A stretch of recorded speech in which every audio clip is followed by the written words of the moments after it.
Hi students, welcome back to another English teaching video on my YouTube channel Kaushik's English Teaching. তাহলে class 12 third সেমিস্টারের আমাদের যে last post পিসটা আছে the bets, সেটার যে আমরা লাস্ট পার্টটা পড়ব।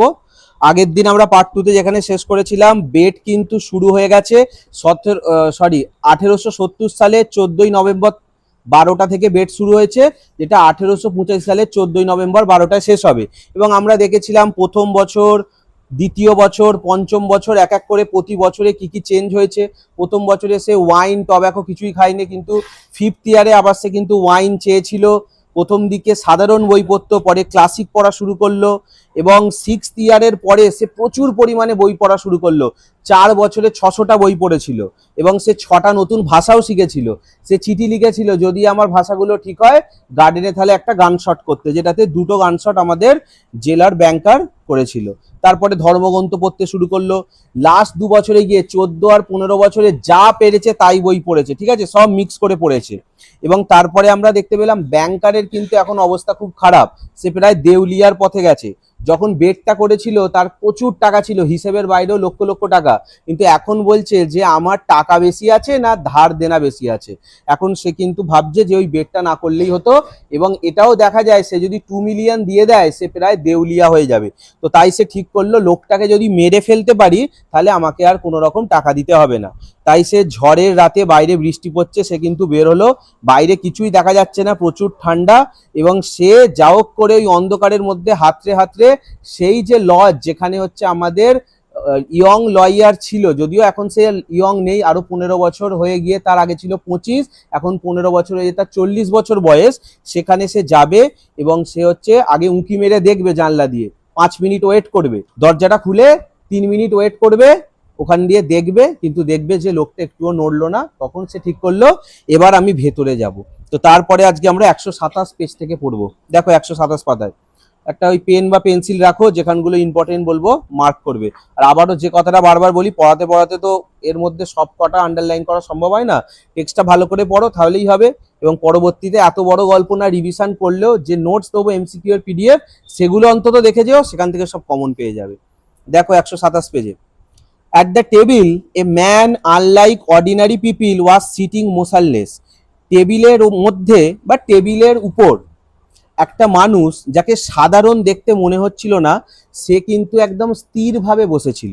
আচ্ছা, unlike ordinary people, ordinary people মানে সাধারণ মানুষ, আনলাইক অর্ডিনারি পিপল মানে একে সাধারণ মনে হচ্ছিল না। কেন মনে হচ্ছিল না সেটা আমরা পড়বো।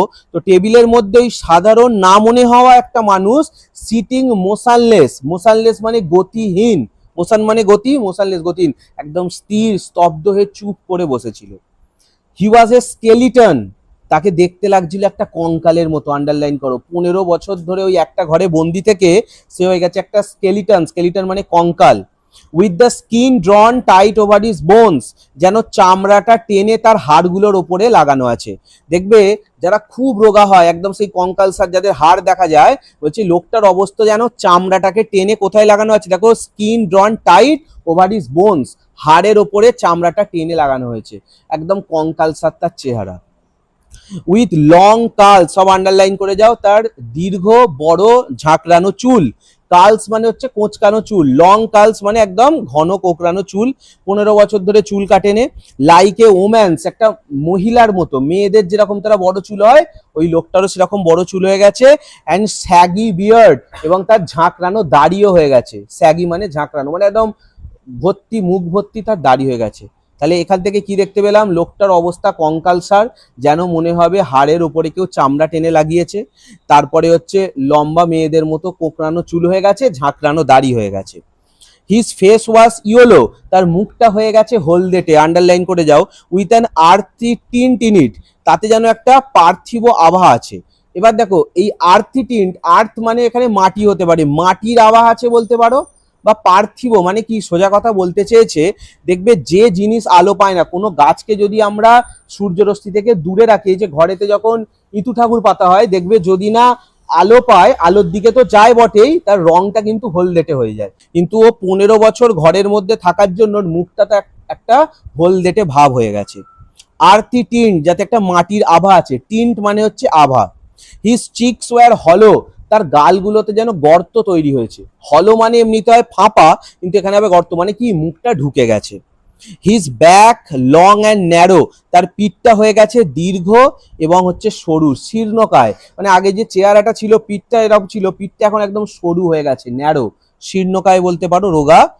And the hand on which his shaggy head was propped, এবং সেই হাত, যে হাতের উপরে তার ওই ঝাঁকড়ানো মাথাটাকে এরকম ঠেকানো ছিল, প্রপড মানে হচ্ছে রাখা বা ঠেকানো, টেবিলে কিরকম ভাবে শুয়ে আছে গৈরাম করে, বলছে যে হাতটার ওপরে তার হচ্ছে স্যাগি হেড, ঝাঁকড়ানো ওই চুলওয়ালা মাথাটাকে প্রপড রাখা আছে বা ঠেকান দেয়া আছে, was so thin and delicate that, সেটা এতটাই পাতলা এবং শৌখিন যে, ডেলিকেট মানে শৌখিন হবে, এখানে তোমরা আপলকাও বলতে পারো, বলছে হাতটা দেখে এতটাই রোগা পাতলা এবং ডেলিকেট, আপলকা মনে হচ্ছে, that it was dreadful to look at it, যে সেটার দিকে তাকাতে পর্যন্ত ভয় লাগছে।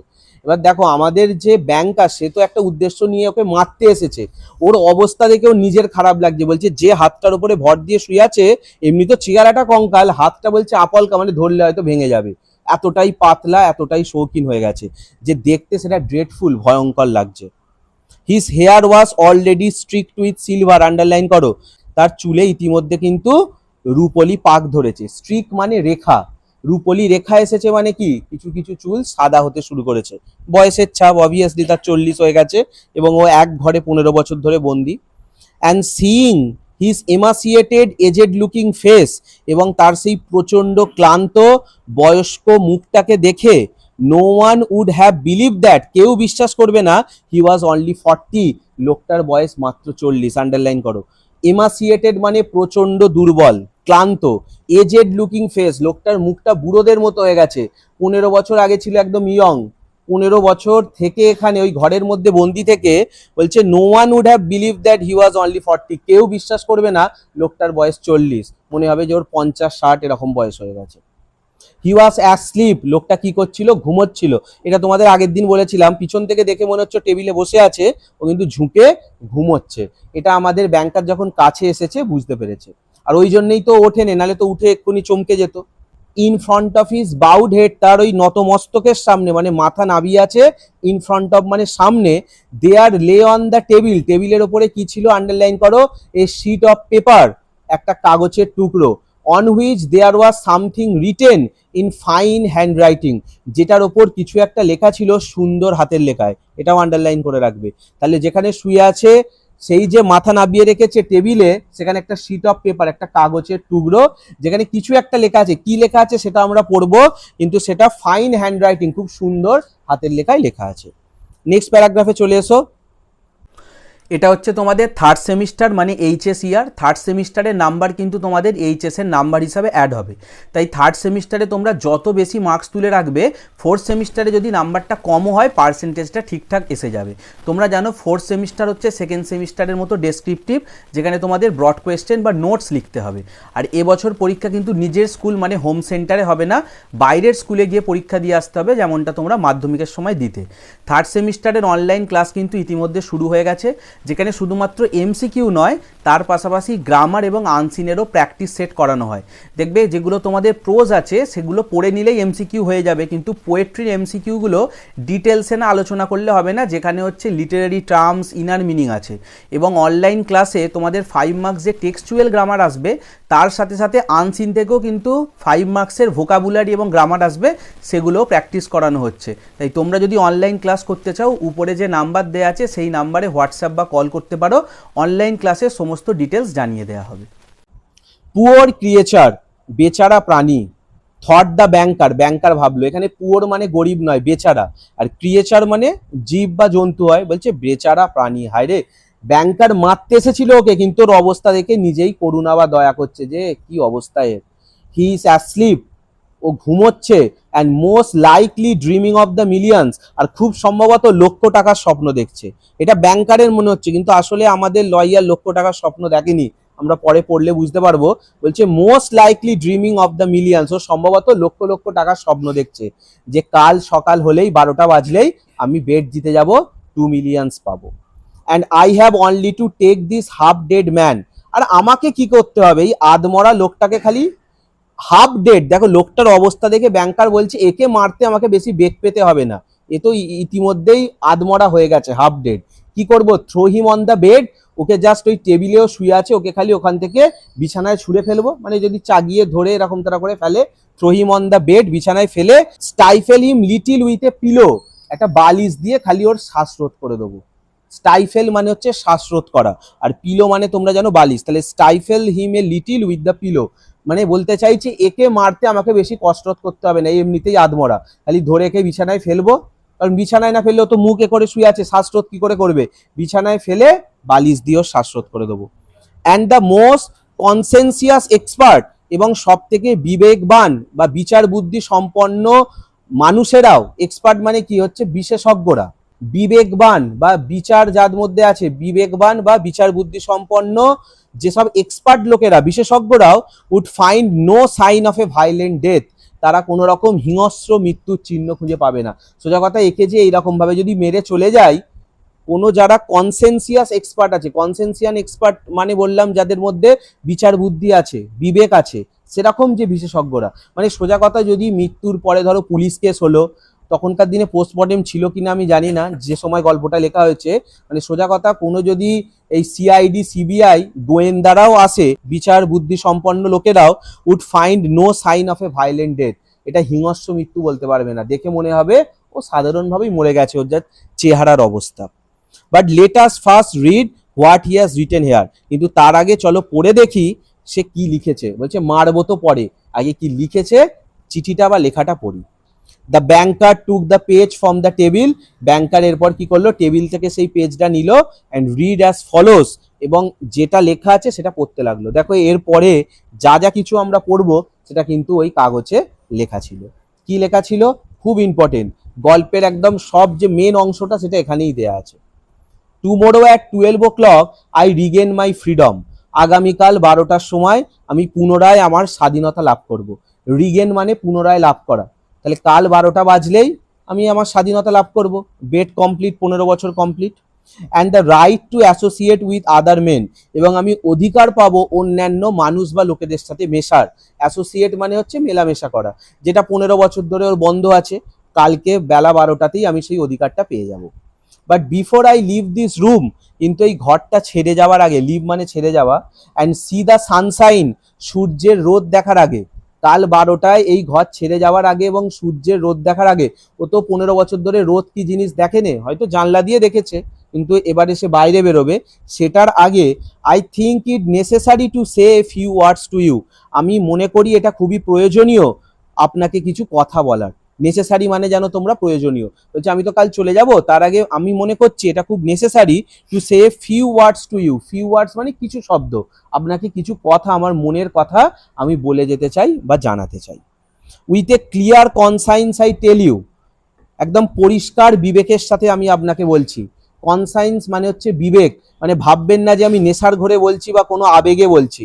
With a clear conscience I tell you, আমি একদম নিজস্ব বিবেক থেকে বলছি, পরিষ্কার বিবেক থেকে, একদম আমার মাইন্ডের মধ্যে কোনো জটিলতা নেই, ফ্রেশ মাইন্ডে ফ্রেশ ব্রেনে আমি বলছি একদম। অ্যাজ বিফোর গড, যেন আমি ভগবানের সামনে আছি, হু বিহোল্ডস মি, যিনি আমাকে দেখছেন। আচ্ছা, যখন আমরা ভগবানের কাছে কোনো প্রে করি, মন্দিরে হোক ঘরেতে হোক, যখন আমরা প্রার্থনা করি চোখ বুঝে, আমরা কি ভাবি ভগবান আমাকে দেখছে, তখন দেখবে আমরা মিথ্যে কথা বলি না, আমাদের মনের কথাটা বলি। বলছে যেরকম ভাবে যেন ভগবান আমাকে দেখছে, ভগবানের আমি সামনে দাঁড়িয়ে কথা বলছি, আমি সেইভাবে আপনাকে বলছি। That I despise freedom and life and health, underline করো, আমি স্বাধীনতাকে ঘৃণা করি, জীবনকে ঘৃণা করি, স্বাস্থ্যকে ঘৃণা করি। আচ্ছা, আমরা যারা এখানে যতজন আছি, আমরা আবার এই জিনিসগুলোকে ভালোবাসি, আমরা স্বাধীনতা চাই, জীবন চাই, হেলথ চাই, আমরা চাই যে আমরা সুস্থ থাকি, রোগ না হোক, জীবনটাকে উপভোগ করব, স্বাধীনতা চাই। কিন্তু আমাদের 15 বছর ধরে জেল খাটার পরে, জেল বলবো না, যাই হোক বাজি ধরে কারাগারে থাকার পরে, আমাদের যে এই যে লয়ার, সে বলছে আই ডেসপাইস, ডেসপাইস মানে ঘৃণা করা। কি কি জিনিস ঘৃণা করে, ফ্রিডম, লাইফ অ্যান্ড হেলথ, স্বাধীনতা, জীবন এবং স্বাস্থ্য।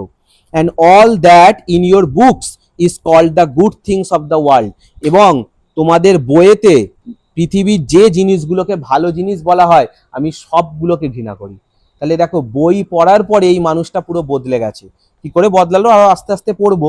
ও যখন বেডটা ধরেছিল, দুটো কারণে ধরতে পারে, একটা তো অবভিয়াসলি টাকার লোভে, আর একটা হচ্ছে প্রমাণ করার জন্য যে এই বেডটাতে ওই যে ক্যাপিটাল পানিশমেন্ট থেকে ইমপ্রিজনমেন্ট ফর লাইফ বেটার, কিন্তু আসল উদ্দেশ্য কিন্তু ওর টাকাই ছিল।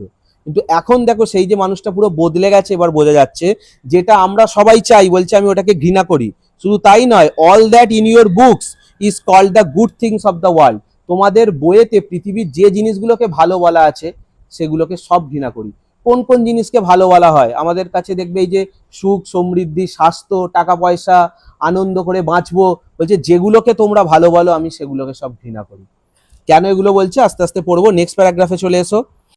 এখনও পর্যন্ত তোমরা আমার ভিডিওটা দেখছো মানে ভিডিওটা নিশ্চয়ই তোমাদের ভালো লেগেছে। ভিডিওটি ভালো লাগলে ভিডিওটিকে লাইক করো, তোমার বন্ধুদের সাথেও শেয়ার করো, এবং চ্যানেলে নতুন হলে অবশ্যই চ্যানেলটিকে সাবস্ক্রাইব করে নিও। শুধু থার্ড সেমিস্টার নয়, পরবর্তীকালে ফোর্থ সেমিস্টারেরও সমস্ত ইনফরমেটিভ ভিডিও সহজেই পাওয়ার জন্য।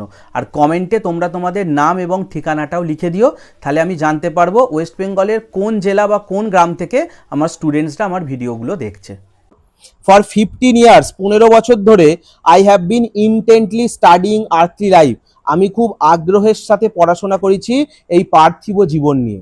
আচ্ছা, ইনটেন্টলি মানে আগ্রহের সাথে বা একাগ্রতার সাথেও বলতে পারো। Studying earthly life, earthly life মানে হচ্ছে পার্থিব জীবন, পৃথিবীর জীবন। আচ্ছা, ও ঘরে বন্দি ছিল কিন্তু প্রচুর তো বই পড়েছে। বলছে আমি খুব আগ্রহের সাথে পড়াশোনা করেছি এই পৃথিবীর যে পার্থিব জীবন সেটাকে নিয়ে। ইট ইজ ট্রু, এটা সত্যি।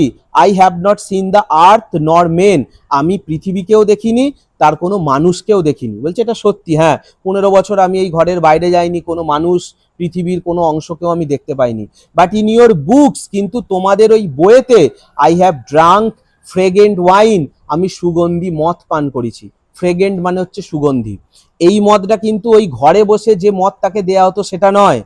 আবারও বলছি, এইখানে যত কিছু পড়বো এগুলো কিন্তু সে সশরীরে করেনি, ভালো করে বোঝো।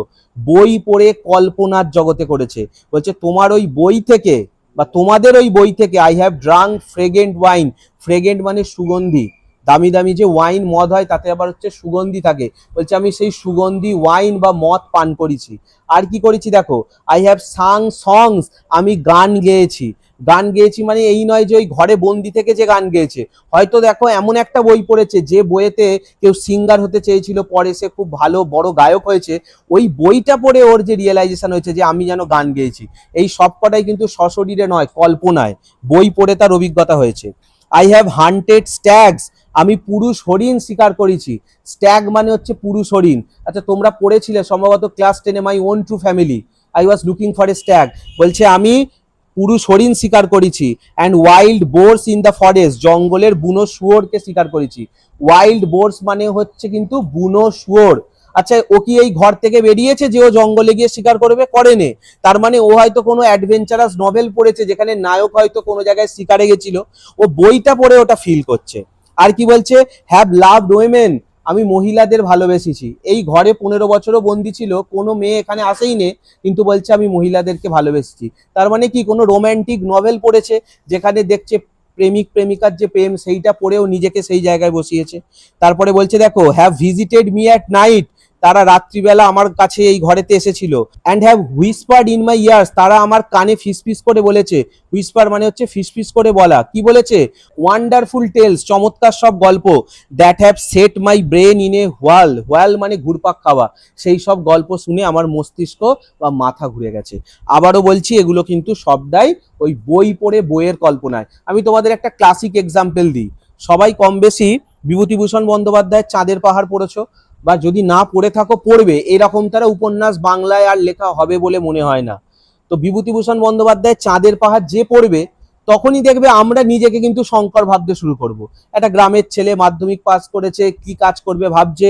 তো কেনিয়ার মোম্বাসাতে তখন ব্রিটিশ রাজ চলছে, ওরা ট্রেন লাইন তৈরি করছে, সেখানের কাজে যাবে। সেখানে গিয়ে তার যে অ্যাডভেঞ্চারের নেশা, ডিয়াগো আলভারেজের সাথে দেখা হবে।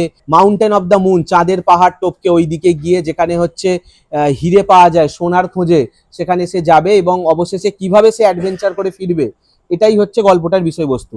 আমরা যখন, আচ্ছা তোমাদের আরো বুঝতে সুবিধা হবে, ধরো কোনো সিনেমা দেখছো, সিনেমা দেখতে দেখতে দেখবে যেখানে সিনটা খুব ভালো, যে দেখবে একটা রোমান্টিক গল্প দেখছো, তুমি তখন দেখবে এমন কিছু সিন হচ্ছে, তুমি তখন নিজেকে নায়ক ভাবছো। সে নায়ক, সেই ধরো একটা কথা বলছি, কোথাও ঘুরতেই গেছে, তার হচ্ছে একটা রয়্যাল এনফিল্ড নিয়ে, তুমি ভাবছো বেশ আমিও বেশ এরকম যেতে পারতাম।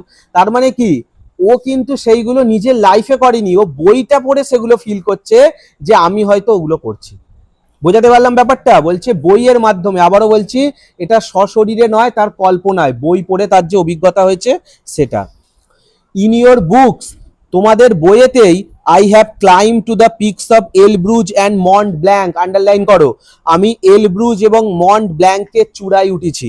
মাউন্ট এলব্রুজ হচ্ছে ইউরোপের সর্বোচ্চ শৃঙ্গ, যেমন আফ্রিকার সম্ভবত সর্বোচ্চ শৃঙ্গ মাউন্ট কিলিমানজারো, আর পৃথিবীর মধ্যে সর্বোচ্চ শৃঙ্গ তোমরা জানো মাউন্ট এভারেস্ট। বলছে আমি ওই তোমার বইয়েতে কি করেছি গো, এলব্রুজ অ্যান্ড মন্ট ব্ল্যাঙ্কের পিক চূড়ায় উঠেছি।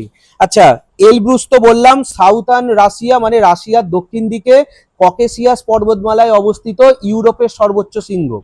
আর পরে লেখা আছে মন্ট ব্ল্যাঙ্ক, মন্ট ব্ল্যাঙ্ক হচ্ছে ফ্রান্স আর ইতালির মাঝখানে যে আলস পর্বতমালা আছে সেখানে অবস্থিত আর একটা পর্বত শৃঙ্গ। বলছে আমি ওই বইয়ের মাধ্যমে ওর চূড়ায় উঠেছি, যেটা কোনোদিন সম্ভবই নয়, মানে শারীরিকভাবে তো সম্ভব নয়, ঘরে বন্দি ছিল বই পড়ে। আচ্ছা, প্রথম বাঙালি হিসাবে যে মাউন্ট এভারেস্ট উঠেছিল সম্ভবত ছন্দা গায়েন। ধরো ছন্দা গায়েনের তুমি একটা বই পড়ছো, অবভিয়াসলি তুমি ফিল করবে যে আমিও কিন্তু ওই ওপরে চড়ছি, এবং যখন সে গল্পটা শেষ করছে যে আমি মাউন্ট এভারেস্টের টপে, তুমিও ফিল করবে যেন আমি ওখানে যাচ্ছি। কিন্তু এটা বাস্তবে হচ্ছে না, শারীরিকভাবে হচ্ছে না, কল্পনার মাধ্যমে হচ্ছে। তাহলে এই দুটো যে মাউন্টেন পিকস আছে আন্ডারলাইন করে রাখবে, এখান থেকেও এমসিকিউ আসতে পারে। বলছে কল্পনায় আমি মাউন্ট এলব্রুজ, মাউন্ট মন্ট ব্ল্যাঙ্কের চূড়ায় গেছি। অ্যান্ড ফ্রম দেয়ার, এবং সেখান থেকে I have seen the sunrise, আমি সূর্যোদয় দেখেছি। কোনো হয়তো কেউ একজন অ্যাডভেঞ্চারে গেছিল, সে লিখেছে যে আমি ওই চূড়া থেকে সূর্যোদয়টা দেখছি, ও বলছে আমিও যেন সেই সূর্যোদয় দেখছি। নেক্সট পেজে চলে এসো। And have watched it at evening, এবং সন্ধেবেলায় দেখছি flood the sky, the ocean and the mountain tops, আকাশ, সমুদ্র এবং পাহাড়ের উপরগুলো হচ্ছে প্লাবিত হয়েছে। ফ্লাড মানে ভেসে যাওয়া হয়, এখানে বলবে প্লাবিত হয়েছে। কিসে প্লাবিত হয়েছে গো? উইথ গোল্ড অ্যান্ড ক্রিমসন, সোনালি এবং গাঢ় লাল রঙে। ক্রিমসন মানে ডিপ রেড। আচ্ছা, ওর ওপর থেকে যেমন সূর্যোদয় দেখেছে, সন্ধ্যেবেলা কি দেখছে গো?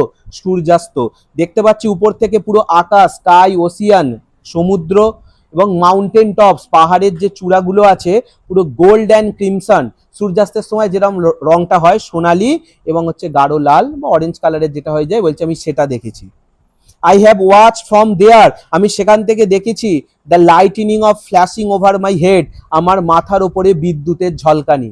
লাইটনিং, ফ্ল্যাশিং, লাইটনিং মানে বজ্রপাত, ফ্ল্যাশিং মানে ওই যে বিদ্যুতের ঝলকানি আমার মাথার ওপরে আমি দেখেছি।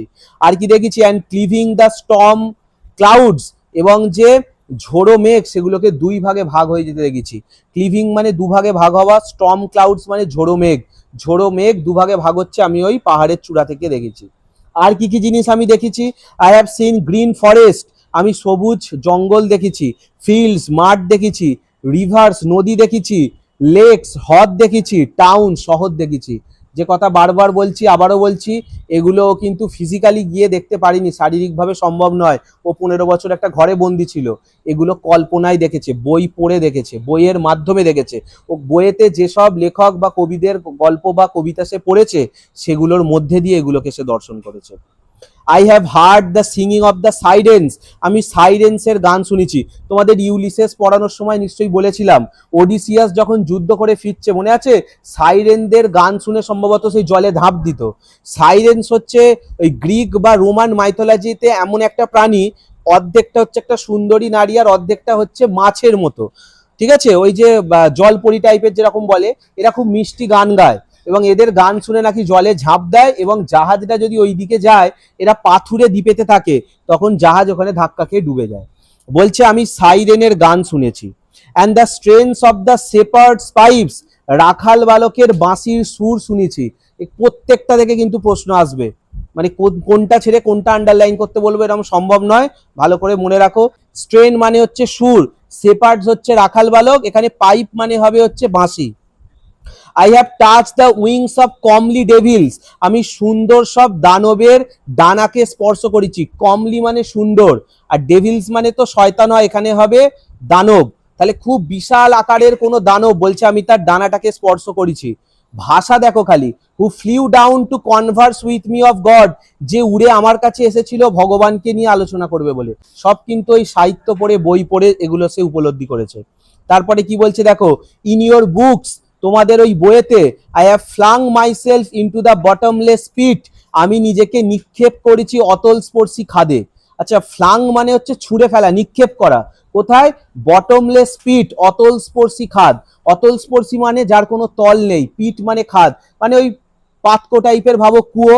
বলছে আমি তার মধ্যে ঝাঁপ মেরেছি, ভেতরে পড়ছি তো পড়ছি, যার কোনো তল নেই, কিনারা নেই। এগুলো কি, ওই যে বই পড়েছে, কোনো অভিজ্ঞতা তার হয়েছে সেখান থেকে। দেখবে আমরা সবাই কম বেশি ট্রাই করেছি পুকুরে চান করার সময়, যে এখানে থই পাই কিনা। আমরা একটু গভীরে গিয়ে নিচের নেবে, এবং একটা সময় গিয়ে মনে হয় এই বুঝি আমার পাটা নিচে ঠেকলো, এবং যখন না ঠেকে তখন আবার ভয় লাগে, উঠতে পারবো তো। যখন দেখবে আমরা ওপরে উঠি, ভাবি কতক্ষণে উঠবো, কতটা ডিপ গেছি। বলছে আমি ওই রকম ফিল করেছি, অতল স্পর্শী খাদে আমি নিজেকে নিক্ষেপ করেছি। পারফর্ম মিরাকেলস, আমি সব অলৌকিক ঘটনা ঘটিয়েছি। পারফর্ম করা মানে কি, ঘটানো, করেছে। আর কি করেছে? মিরাকেল, সব অলৌকিক ঘটনা। স্লেন, আমি হত্যা করেছি। স্লেন মানে হচ্ছে হত্যা করা।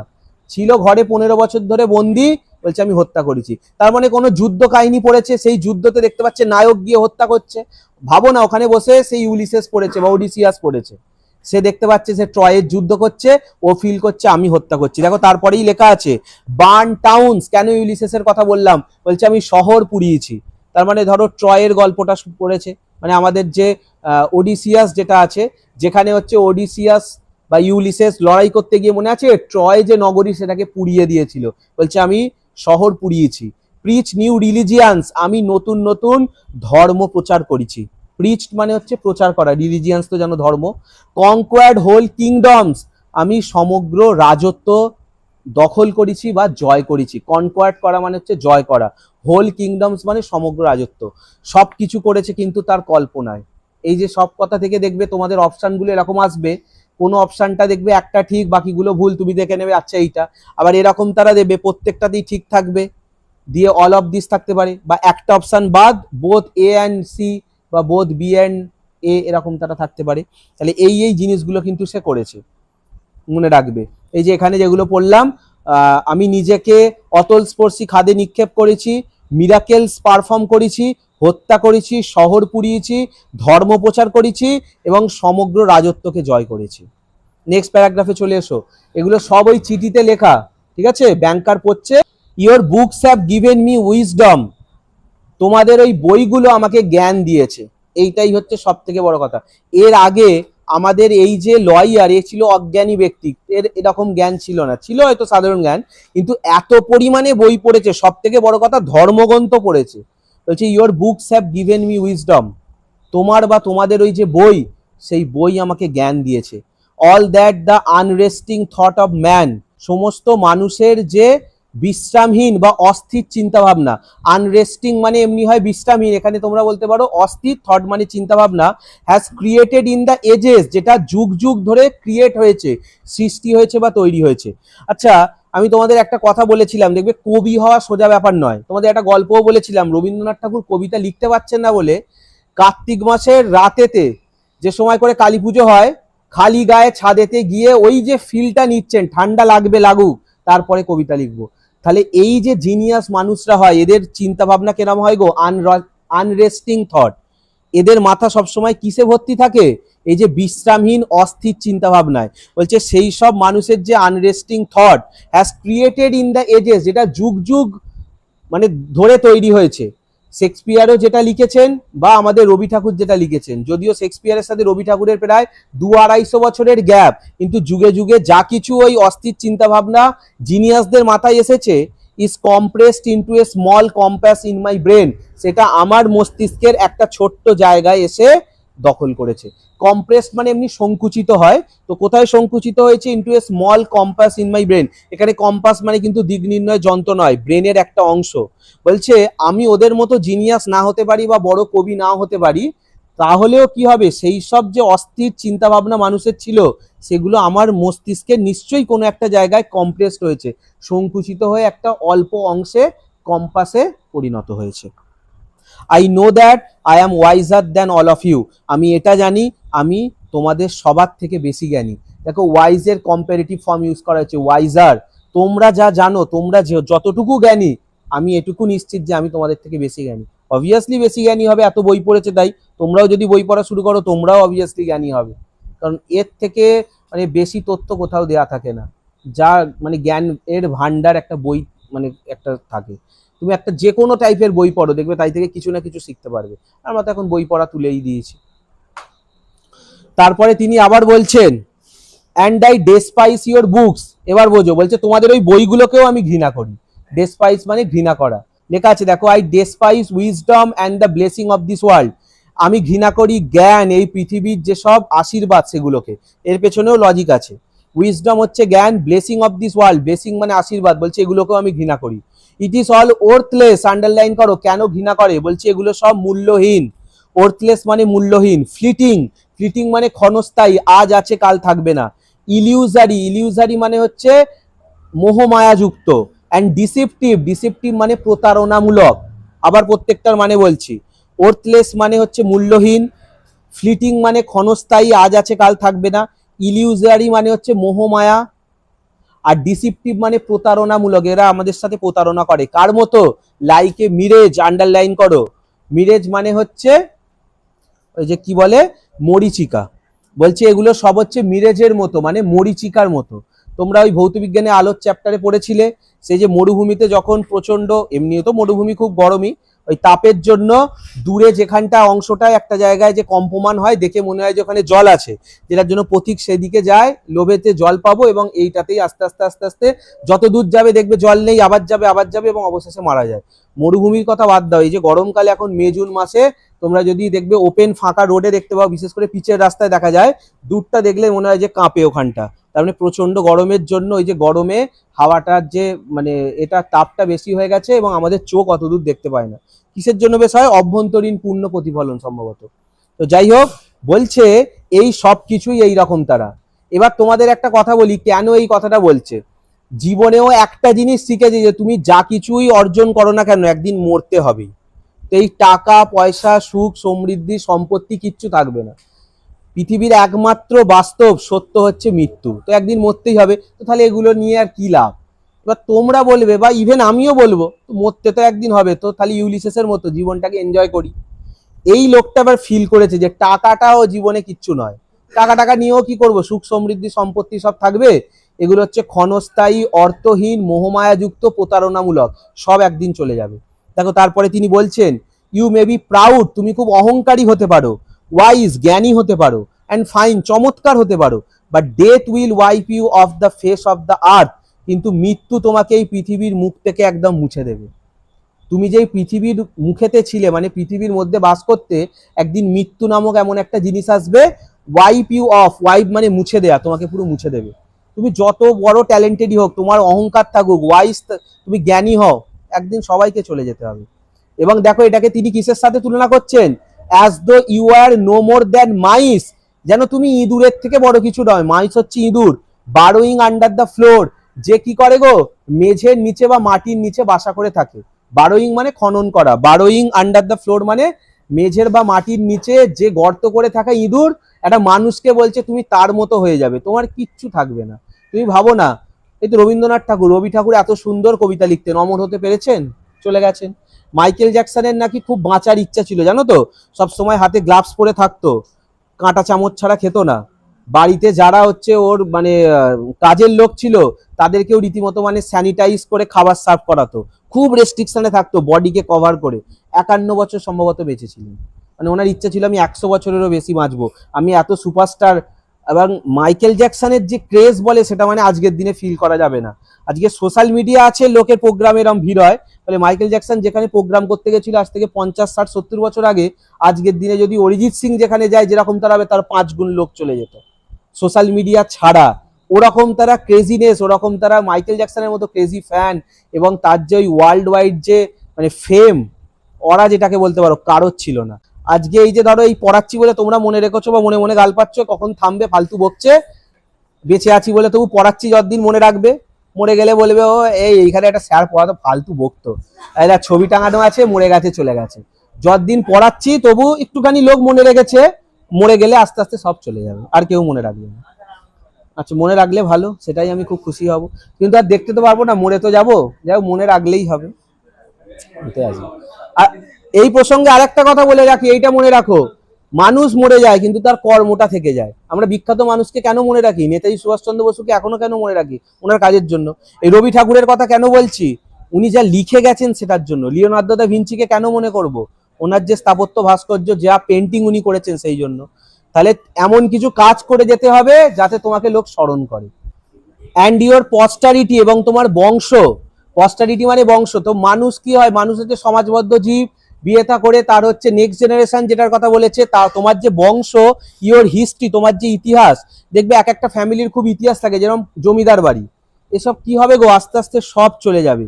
ইওর ইমমর্টাল জিনিয়াসেস, তোমার অমর যেসব প্রতিভা। কেউ ভালো আঁকতে পারে, কেউ ভালো খেলতে পারে, কেউ ভালো গাইতে পারে, নাচতে পারে। এই যে বড় বড় ফুটবলার থেকে ক্রিকেটার শুরু করে সবকিছু, তোমার যা ট্যালেন্ট আছে, উইল বার্ন অর ফ্রিজ, সেগুলো সব কি হয়ে যাবে? নয় পুড়ে যাবে, নয় জমাট বেঁধে যাবে। মানে কি, একদিন সব চলে যাবে, নষ্ট হয়ে যাবে। টুগেদার, একসাথে, উইথ দ্য আর্থলি গ্লোব, এই সমগ্র পৃথিবীর সাথে। তুমি যতই ট্যালেন্টেড হও না কেন, তোমার যা কিছু ট্যালেন্ট থাকুক, সব একদিন মৃত্যুর সাথে চলে যাবে। চলে এসো নেক্সট প্যারাগ্রাফ, 128 পাতার যে লাস্ট প্যারাগ্রাফটা আছে। আবার সে বলছে, দেখো ওই চিঠিতে আরো কিছু কথা লিখে গেছে, এটাই লাস্ট প্যারাগ্রাফ, এরপরে আর বলা নেই, এরপরে গল্প একদম শেষ। You have lost your reason, তোমরা তোমাদের যুক্তি হারিয়েছো। And taken the wrong path, তোমরা ভুল পথে চালিত হচ্ছ। এই যে তোমাদের এতক্ষণ ধরে যে কথাটা বললাম, সেটাই আমাদের লয়ার এটা উপলব্ধি করেছে। ওই টাকা পয়সার পিছনে ছোটা, ওটা হচ্ছে ঠিক পথ নয়। ওই যে তোমরা তোমাদের যুক্তি হারিয়ে ওই পথে যাচ্ছ, তো টেকেন দ্য রং পাথ, তোমরা ভুল পথে যাচ্ছ। You have taken lies for truth, তোমরা সত্যের বদলে মিথ্যাকে গ্রহণ করেছো। অ্যান্ড হিডিয়াসনেস ফর বিউটি, সৌন্দর্যের বদলে খারাপ বা কুৎসিতটাকে পছন্দ করেছো। ইউ উড মার্ভেল, তুমি অবাক হবে। মার্ভেল মানে অবাক বা বিস্ময়, বলছে তুমি চমকে যাবে। If owing to strange events of some sorts, যদি তুমি এইরকম তারা অদ্ভুত ঘটনার সম্মুখীন হও। শর্টস মানে রকম বা ধরন, স্ট্রেঞ্জ ইভেন্টস মানে অদ্ভুত ঘটনা। কিরকম?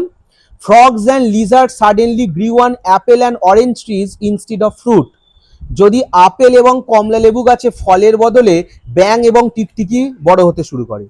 ফ্রগস অ্যান্ড লিজার্ডস, বুঝতেই পারছো, ব্যাঙ টিকটিকি। Suddenly গ্রিউ on Apple and orange trees, হঠাৎ করে ধরো আপেল বা কমলা লেবু গাছে instead of fruit, instead of মানে পরিবর্তে, ফলের পরিবর্তে যদি দেখো ব্যাঙ টিকটিকি হচ্ছে, তুমি তো অবাক হবে। Or if roses began to smell like a sweating horse, বা যদি গোলাপের গন্ধ হয়ে যায় ঘড়মাক্ত ঘোড়ার মতো। সোয়েটিং মানে হচ্ছে ঘাম, আর হর্স তো ঘোড়া, যেন ঘেমো ঘোড়া, একটা ঘোড়া ছুটে এসেছে, গায়ে ঘাম, তার গা থেকে যেরকম গন্ধটা ছাড়বে, ধরো একটা গোলাপের গন্ধ সেরাম হয়ে গেল, সব অবাক করা ব্যাপার। So I marvel at you, তাই আমি তোমার ওপরে বিস্ময় বা অবাক হই। Who exchange heaven for earth, যারা কি করেছে গো? স্বর্গের বদলে পৃথিবীকে বাছাই করেছে। বলছে তোমরা জীবনের মানেটাই বুঝতে পারলে না, পুরো জীবনটাই কাটিয়ে দিলে এই সব কিছুতে। বলছে তোমরা কি করেছো? এক্সচেঞ্জ হেভেন ফর আর্থ, তোমরা পৃথিবীকে নিয়েছো স্বর্গের বদলে। আর আমি ফিল করেছি স্বর্গ কি। বলছে তোমরা যদি এত বই পড়তে, জ্ঞান লাভ করতে, তাহলে বুঝতে পারতে। তোমরা স্বর্গটাকে চুজ না করে আর্থকে চুজ করেছো, আর আমি কি করেছি? আর্থের বদলে হেভেনটাকে চুজ করেছি। জীবনে আমরা যে সবগুলোকে সবকিছু ভাবি, যেগুলো পেয়ে গেলেই জীবনে সবকিছু খুশি, সেটা কিন্তু নয়। তারপরে দেখো কি বলছে, I don't want to understand you, আমি তোমাদেরকে বা তোমাকে বুঝতেও চাই না। আমি বারবারই তোমাদের কেন বলছি, একজনকে না বলে, কারণ ও চিঠিটা লিখতে পারে জেলারকে, কিন্তু বুঝিয়েছে আমাদের মতো সবাইকে, যারা কিনা অত বই পড়েনি, যারা ওর মতো জ্ঞান লাভ করেনি। বলছে আমি তোমাদের বুঝতেও চাই না। To prove to you in action, এটাকে কাজে করে দেখাতে। অনেকের মনে হতে পারে এ খালি ডায়লগই দিচ্ছে, এমনি তো কালকে 12টা বাজলে 15 বছর কমপ্লিট হবে, 2 মিলিয়ন নিয়ে ও চলে যাবে। তো ও বোঝাতে চাইছে কাল 12টা বাজলে বেড কমপ্লিট করে আমি 2 মিলিয়ন নিয়ে যাব না। To prove to you in action, এটাকে কাজে করে দেখাতে, কাজে প্রমাণ করতে। বলছে আমি শুধু মুখে বাতেলা দিচ্ছি না, আমি এটা কাজে করে দেখাবো। How I despise all that you live by, তোমরা যে জিনিসগুলোকে নিয়ে বাঁচো আমি সেগুলোকে ঘৃণা করি। ডেসপাইস মানে ঘৃণা করা, আগেই বললাম। বলছে তোমাদের যেগুলো পছন্দ আমি সেগুলোকে ঘৃণা করি, এবং এটাকে আমি কাজে করে দেখাতে কি করব? আই রিনাউন্স দ্য 2 মিলিয়নস, আমি ওই 2 মিলিয়নকে ত্যাগ করলাম, বা আমি ওটাকে রিজেক্ট করলাম। রিজেক্ট করা মানে কি গো? প্রত্যাখ্যান করা, রিনাউন্স আর রিজেক্ট একই। আমি ওই 2 মিলিয়ন প্রত্যাখ্যান করলাম, of which I once dreamed of as of paradise, যেটাকে একসময় আমি স্বর্গের মতো ভেবেছিলাম, আমার স্বপ্নে ছিল 2 মিলিয়নস যেন স্বর্গ, ড্রিমড অফ প্যারাডাইস, প্যারাডাইস মানে হচ্ছে স্বর্গ। তাহলে ও বেডটা ধরেছিল কিন্তু টাকার লোভে, একসময় ওই 2 মিলিয়নটাকে ও স্বর্গের মতো মনে হতো, স্বপ্ন দেখতো ওটাকে নিয়ে, কিন্তু সেই টাকাটা আমি নাকচ করলাম, আমি নেবো না, আমি সেটাকে প্রত্যাখ্যান করলাম বা ত্যাগ করলাম। অ্যান্ড হুইচ নাও আই ডেসপাইস, যে টাকাটাকে একসময় স্বর্গের মতো ভাবতাম, স্বপ্ন দেখতাম, সেই টাকাটাকে আমি এখন ডেসপাইস করি, আমি ঘৃণা করি। To deprive myself of the right to the money, ওই টাকার অধিকার থেকে নিজেকে বঞ্চিত করতে। ও যদি কালকে 12টা পর্যন্ত থেকে যায় তাহলে তো বেটে জিতে গেল, টাকাটা পাবে। তো বলছে না আমি সেটা করবো না, একটু আগেই বললো যে টাকাটাকে আমি আগে স্বর্গের মতো ভাবতাম, স্বপ্ন দেখতাম, এখন ঘৃণা করি। তাই to deprive myself of the right to the money, ওই টাকার অধিকার থেকে নিজেকে বঞ্চিত করতে, ডিপ্রাইভ করা মানে বঞ্চিত করা। I shall go out from here, আমি এখান থেকে চলে যাব 5 hours before the time fixed, নির্ধারিত সময়ের 5 ঘন্টা আগেই। আন্ডারলাইন করে রাখো, খুব ইম্পর্টেন্ট। তার মানে 12টায় বেড শেষ হবে, ও তার 5 ঘন্টা আগে, তার মানে সকাল 7টা নাগাদ বলছে আমি এখান থেকে বেরিয়ে যাব। I shall go out from here 5 hours before the time fixed, নির্ধারিত সময়ের 5 ঘন্টা আগেই আমি এখান থেকে বেরিয়ে যাব। And so break the compact, এবং এইভাবেই চুক্তিটাকে আমি ভেঙে দেবো। চুক্তি ছিল 12টা পর্যন্ত থাকতে হবে, আমি 12টার 5 ঘন্টা আগেই এখান থেকে বেরিয়ে যাবো। নেক্সট পেজে চলে এসো, গল্পের লাস্ট পেজ, পেজ নাম্বার 129, 129 পেজের ফার্স্ট প্যারাগ্রাফ। এবার চিঠি পড়া শেষ হলো। When the banker had read this, যখন ব্যাংকার এইটা পড়লো, মানে এতক্ষণ ধরে যা যা কিছু আমরা পড়লাম, যেটা কিন্তু আমাদের লয়ার ওই কাগজে লিখেছিল, টেবিলে ছিল, যখন তার পড়া শেষ হলো, he laid the page on the table, সে টেবিলের ওপর পেজটাকে বা পাতাটাকে রেখে দিল, পড়া শেষ হতে রেখে দিল। Kiss the strange man on the head, সেই অদ্ভুত দেখতে লোকটার মাথায় একটা চুম্বন করলো, মানে তার খুব কষ্ট হলো যে এই মানুষটাকে আমি মারতে এসেছিলাম, কঙ্কালসার চেহারা, এত বড় বড় চুল হয়ে গেছে, যে বলছে বেটেরও টাকা নেবে না, 5 ঘন্টা আগে চলে যাবে। তাই সে কি করলো, তার মাথাতে সেই অদ্ভুত দেখতে মানুষের, strange man on the head, সে একটা চুম্বন করলো। And went out of the lodge, সে লজের বাইরে বেরিয়ে গেল, উইপিং, কাঁদতে কাঁদতে, আন্ডারলাইন করো, তাহলে কাঁদতে কাঁদতে, তার এত ইমোশন তাকে ঘিরে ধরেছে, সে কাঁদতে কাঁদতে লজের বাইরে বেরিয়ে গেল। অ্যাট নো আদার টাইম, অন্য কোনো সময়ই নয়, even when he had lost heavily on the stock exchange, এমনকি যখন সে স্টক এক্সচেঞ্জে প্রচুর পরিমাণে টাকা হেরেছে, হেভিলি মানে ভারী হয়, এখানে হবে প্রচুর, স্টক এক্সচেঞ্জ তো জানো যেখানে এই টাকা বিনিয়োগ করা হয়, বলছে যখন সে প্রচুর টাকা হেরেছে, ধরো প্রচুর টাকা লাগানো ছিল, সেই স্টক ডুবে গেছে, এমনকি তখনও নয়, had he felt so great A contempt for himself, তখনও সে নিজেকে নিয়ে কখনো কিন্তু এতটা কন্টেম্পট মানে হচ্ছে ঘৃণা প্রকাশ করেনি, অবজ্ঞা প্রকাশ করেনি। আজকে এই মুহূর্তে তার যে ঘৃণা বা অবজ্ঞা নিজের প্রতি হচ্ছে, স্টক এক্সচেঞ্জে লাখ লাখ টাকা হেরে যাওয়ার পরেও এটা কিন্তু তার হয়নি। কন্টেম্পট ফর হিমসেলফ, কন্টেম্প মানে অবজ্ঞা বা ঘৃণা, নিজেকেই নিজের ঘৃণা হচ্ছে যে এই লোকটাকে আমি মারতে এসেছিলাম। দেখো তারপরে আছে, when he got home he lay on his bed, যখন সে ঘরে পৌঁছালো সে বিছানায় শুয়ে পড়লো। But his tears and emotion, কিন্তু তার চোখের জল এবং আবেগ, আন্ডারলাইন করো, টিয়ার্স অ্যান্ড ইমোশন, টিয়ার্স তো জানো চোখের জল, আর ইমোশন হচ্ছে আবেগ, kept him for hours from sleeping, তাকে ঘন্টার পর ঘন্টা বা কয়েক ঘন্টা ধরে ঘুমোতে দিল না। সে ভাবছিল গিয়ে আমি ঘরেতে শুয়ে ঘুমিয়ে পড়বো, কারণ তখন তো রাত অনেক, 3টের সময় বেরিয়েছিল, এতক্ষণে নিশ্চয়ই আধ ঘন্টা, 3:30 বা 4টে হয়ে গেছে, কিন্তু শুলেও কি হবে, তার টিয়ার্স আর ইমোশন তাকে ঘুমোতে দিল না। দেখো লেখা আছে আওয়ার্স ফ্রম স্লিপিং, 1 ঘন্টা নয়, কয়েক ঘন্টা, খালি ভাবছে যে আমি একে মারতে গেছিলাম, সেই কথাটাই তার ভাবছে, এবং সে ঘুমোতে পারছে না। গল্পের লাস্ট প্যারাগ্রাফে চলে আসি। নেক্সট মর্নিং, পরের দিন সকালে, the watchman ran in with পেল ফেসেস, বিবর্ণ মুখ নিয়ে ওয়াচম্যান বা প্রহরী পাহারাদার সে দৌড়ে এলো। পেল ফেসেস মানে বিবর্ণ মুখ, মুখটা ফ্যাকাসে বা সাদা হয়ে গেছে। অ্যান্ড টোল্ড হিম, এসে তাকে বলল, they had seen the man who lived in the lodge, তারা দেখেছে সেই মানুষটাকে যে কিনা ওই লজের মধ্যে বাস করে, মানে আমাদের লয়ার, সে কি করেছে, climb out of the window, জানলা দিয়ে উঠেছে, ক্লাইম্ব মানে হচ্ছে চড়া, সে জানলা দিয়ে চড়েছে বা উঠেছে ইনটু দ্য গার্ডেন, এবং সেখান থেকে লাফ মেরে বাগানে নেমেছে। গো টু দ্য গেট, দরজার কাছে গেছে, অ্যান্ড ডিসঅ্যাপিয়ার, অদৃশ্য হয়ে গেছে। মানে সকালবেলা ছুটতে ছুটতে দারোয়ান এসে বলছে, স্যার জানেন কি হয়েছে, যে লোকটা লজেতে থাকতো সে আজকে সকালে জানলা দিয়ে ওপরে উঠে বাগানে নেবে ছুটে দরজার কাছে গিয়ে অদৃশ্য হয়ে গেছে, মানে ও পালিয়ে গেছে। তারা তো অবাক হবে, স্বাভাবিক, আগের দিন রাত্রিরে গিয়ে এ নয় সবকিছু জানতে পেরেছে, ওরা তো জানে না, ওরা ভাবছে আজকে 15 বছর কমপ্লিট হবে আর লোকটা পালালো, তাই অবাক হয়ে বলতে এসেছে। The banker went at once with the servants to the lodge, banker সঙ্গে সঙ্গে তার চাকর বাকরদের সাথে সেই লজেতে গেল, and made sure of the flight of this prisoner, এবং সেখানে গিয়ে নিশ্চিত করলো তার বন্দিটার পালিয়ে যাওয়া। ফ্লাইট মানে হচ্ছে পলায়ন করা, পালিয়ে যাওয়া। শুধুমাত্র যে ওয়াচম্যানের কথাই বিশ্বাস করলো তা নয়, সঙ্গে সঙ্গে সার্ভেন্ট নিয়ে গিয়ে দেখলো, মেড সিওর, নিশ্চিত করলো ফ্লাইট অফ দ্য প্রিজনার, তার বন্দি পালিয়েছে। টু অ্যাভয়েড অ্যারাউজিং আননেসেসারি টক, যাতে অপ্রয়োজনীয় কথাবার্তা এড়ানো যায়। To avoid অ্যারাউজিং unnecessary talk, unnecessary মানে অপ্রয়োজনীয়, আর অ্যাভয়েড মানে এড়ানো। তো অপ্রয়োজনীয়, অ্যারাউজ মানে কি বাড়বে। আচ্ছা ধরো এই যে বেডটা ধরা হয়েছিল, এটা তো অনেক জানে, পার্টিতে যতজন ছিল সবাই 15 বছর হলে টাকাটা দিতে হবে। এবার কি হয়েছে, যে বেড ধরে ভেতরে ছিল 15 বছর ধরে সেই পালিয়েছে, তো স্বাভাবিকভাবে তো গসিপ তো হবেই। তো এই অপ্রয়োজনীয় টক্স, অ্যারাউজিং যেটা বাড়বে সেটাকে অ্যাভয়েড করার জন্য, এড়িয়ে যাওয়ার জন্য, he took from the table the writing, সে টেবিল থেকে সেই লেখাটা নিয়ে নিল। ও আগের রাতে কিন্তু লেখাটা পড়ে আবার টেবিলে রেখে গেছিল, ওই লেখাটা যদি ওখানে থেকে যায়, আবার যারা ওখানে দেখতে আসবে ওইটা পড়ে বুঝবে ও আচ্ছা এই কারণে হচ্ছে প্রিজনার পালিয়েছে। তাই এই যাতে বাড়তি কথাবার্তা, অপ্রয়োজনীয় কথাবার্তা না হয়, ও টেবিল থেকে লেখাটা নিয়ে নিল। In which the millions were renounced, যাতে ওই লক্ষ টাকা প্রত্যাখ্যান করা ছিল।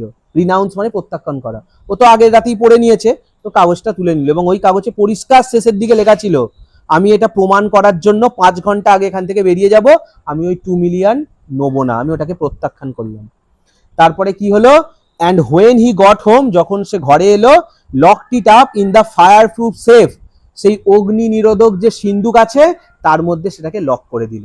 আচ্ছা এই অগ্নি নিরোধক সিন্দুক থেকে কিন্তু আগের রাতে কিন্তু ও সেই ওই রুমটার চাবিটা বের করেছিল, আর আজকে লেখাটা নিয়ে এসে এখানে রাখলো। দাঁড়াও, গল্প তো শেষ হলো, কয়েকটা খালি কথা বলে শেষ করব। এখানে যেটা আমরা বুঝলাম গল্পটা থেকে, অনেকের মনে হবে যে তাহলে ও তো এত কিছু করলো, বুঝলো, শিখলো, বুঝলাম, ও তো টাকাটা নিয়েই যেতে পারতো আর 5 ঘন্টা থেকে। 15 বছরও হয়তো বন্দি ছিল, কিন্তু 15 বছর বন্দি থাকলেও কি হবে গো, ওই ঘরের মধ্যে থেকেও ওই যে কবিদের, জিনিয়াস ব্যক্তিদের লেখালেখি পড়ে সে সেগুলো কিন্তু ফিল করেছে, এনজয় করেছে, সে বন্দি ছিল না। বলছে আমি জীবনটা উপভোগ করেছি, এবং সে বুঝতে পেরেছে জীবনে টাকাটাই সব নয়। এবং এটা আমিও তোমাদের বলছি, টাকা খুব ইম্পর্টেন্ট একটা জিনিস, টাকা কিন্তু দরকার আছে।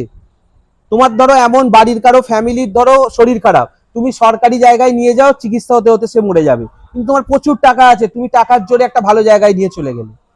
তুমি ট্রেনেতে টিকিট পাচ্ছ না, ওই যে 3rd ক্লাসে ধাক্কাধাক্কি করে, বা 2nd ক্লাসে বা স্লিপারেও এখন দেখবে ভর্তি লোক যেতে পারছো না, তুমি ফার্স্ট এসি টিকিট কেটে আরামে যাও, প্লেনে যাও। টাকার একটা দরকার, প্রয়োজন আছে, কিন্তু তা বলে টাকাটাই কিন্তু সব নয়।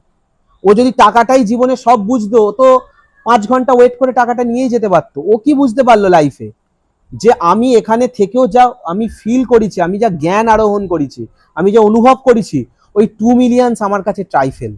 আগে ব্যাংকার বলেছিল 2 মিলিয়ন আমার কাছে তুচ্ছ, এখন লয়ারের কাছে 2 মিলিয়ন তুচ্ছ। ও টাকাটাকে বুঝেছে যে টাকাটা জীবনে বাঁচার জন্য সব নয়, আমি যা জ্ঞান আরোহণ করেছি এবং জীবনের যে মানেটা বুঝতে পেরেছি সেটাই হচ্ছে আসল। ওই জন্য টাকাটা না নিয়েই চলে গেল, এবং এটাও প্রমাণ করে দিয়ে গেল যে আমি টাকার জন্য বেড ধরেছিলাম, কিন্তু এখন আমি ওই টাকাটাকে ঘৃণা করি। তোমরা যে জিনিসটাকে ভালো বলো, তোমরা যেগুলো নিয়ে বাঁচতে চাও, তোমরা মানে এখানে আমরা সবাই, বলছে আমি সেগুলোকে ঘৃণা করি, আমি জীবনের আসল মানে বুঝতে পেরেছি। এবং এই কারণেই দেখবে সাধু সন্ন্যাসী যারা হয়, তারা এইসব পার্থিব সুখ, সমাজের টান, সংসারের টান সব ছেড়ে দিয়ে তারা একাকিত্বে জীবনযাপন করে, ভাবে এই হচ্ছে ভালো আছে। তো সেরকম তারাই নিজেকে স্বাধীন করে দিয়ে ওখান থেকে চলে গেল, টাকাটা নেবার প্রয়োজন পর্যন্ত বোধ করলো না। ঠিক আছে,